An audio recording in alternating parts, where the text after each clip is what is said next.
உங்களை பார்த்து அதிர்ச்சி அடையலாம்? அதான் எனக்கு புரியல.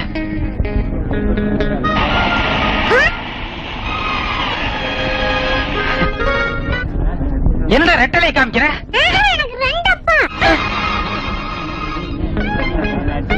என்ன குழந்தை ரெண்டு அப்பாங்குது? குழந்தை அநேகமா போய் சொல்லாது. ஆமா இதுல ஏதோ விவகாரம் இருக்குது. கேட்டியாடி?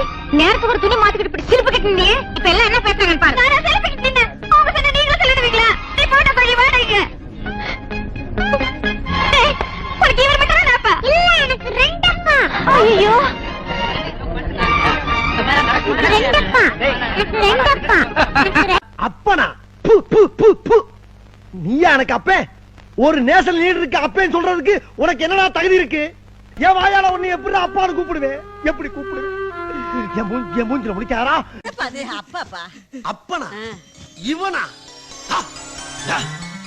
நீ சாராயம் குடிக்கிறதுக்கும் கஞ்சா இழுக்கிறதுக்கும் எத்தனை நடுராத்திரி என்னை அடிச்சு எழுப்பி வேலை வாங்கியிருப்ப. இப்ப என்னையா உனக்கு 7 மணிக்கே தூக்கம் கேக்குது? கொய்யா லட்சக்கணக்கிலே இங்கு கூடியிருக்கும் தாய்மார்களே, தேர்தலில் என்னை வெற்றி பெறச் செய்து விட்டீர்கள். என் வெற்றி தாய் குலத்தின் வெற்றி, என் வெற்றி பெண்களின் வெற்றி.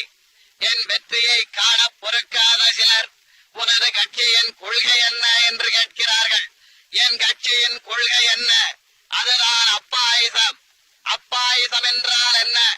அப்பா சொல்வதை மகன் கேட்க வேண்டாம், மகன் சொல்வதை அப்பா கேட்க வேண்டாம், நான் சொல்வதை நீங்கள் கேட்க வேண்டும். இதுதான் அப்பாயிசம். சொன்னது வேற யாரு? நான் தான்.